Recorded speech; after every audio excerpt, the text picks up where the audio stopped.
Let's dive right into an explainer of a case study that is absolutely fascinating, but honestly, pretty heartbreaking too. We're going to unpack a single, highly intense conversation between a teacher and a student, and we'll use this micro interaction to understand some massive systemic issues in education today. It's a very short story, but man, it packs a serious punch about rigid expectations and mental health. So let's get into it. Okay, picture this. You just got your test back, and you scored a 90%. Now, for most of us, that's high fives all around, right? It's an A. It means you clearly understand the material.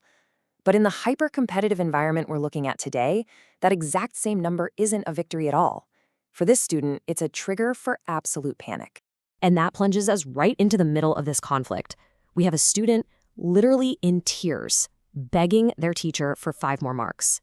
The student explicitly says, I know everything, it's just a slight calculation error. They are stuck at 90%, and they're desperately trying to barter for those extra 5 points to hit a very specific threshold. At this point, it's not even about learning anymore. It's just about survival. Section 1, the 90% dilemma. You'd probably expect the teacher to show a little empathy here, right? But nope. The teacher responds by throwing up a brick wall. She looks at a crying student and says, "This is not going to work on me." She views the tears as a manipulation tactic rather than genuine distress. And her only advice? Just practice more.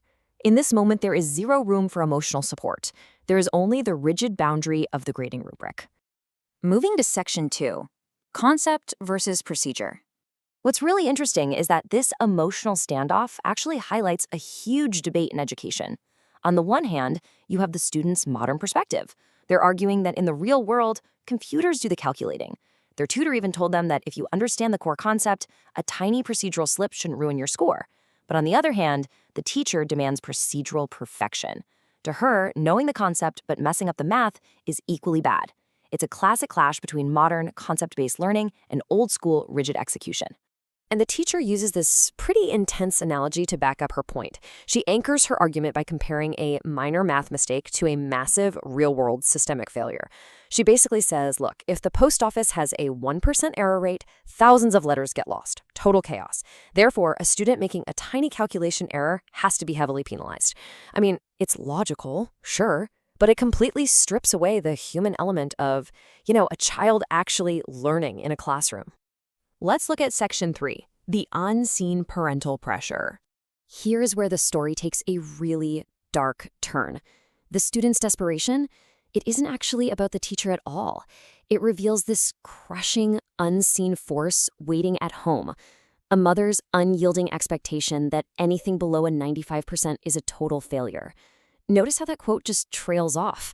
The kid doesn't even finish the sentence before breaking down sobbing again. The fear of bringing home a 90 instead of a 95 is so overwhelming that the student is literally falling apart in the middle of a school day. To really grasp how intense this pressure is, get this. The student confesses that they are forced to study for 8 hours every single day. Just think about that. A full day of school and then 8 extra hours of forced studying layered right on top of it. The cognitive and emotional load on this kid is just staggering. And on the weekends, it gets worse. That number jumps to 12 brutal hours. 12! The student tells the teacher, flat out, "I am going mad." They are articulating a clear, undeniable breaking point. Chasing that impossible 95% threshold has completely consumed every waking second of this kid's life. Let's just pause and look at the massive red flags flying right in front of this teacher. We've got a student sobbing over an A, begging for marks, desperately pleading for the teacher to mediate with their mom, and then finally threatening to run away instead of going home. This isn't just a student wanting a better grade.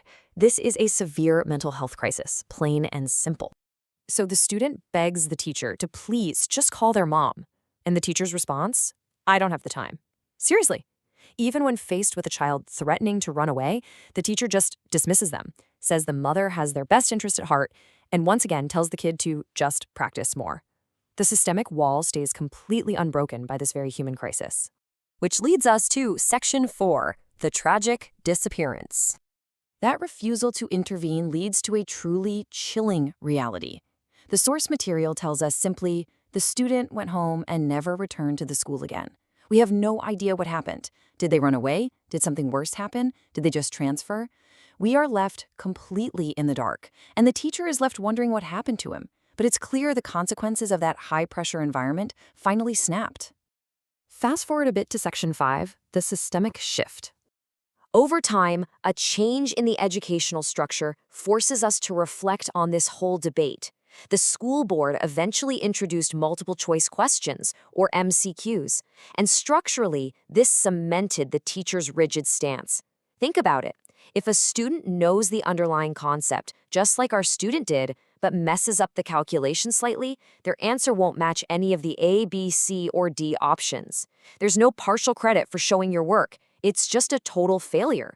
The system evolved to completely validate the teacher's strict postal department logic, entirely ignoring the student's plea for conceptual understanding.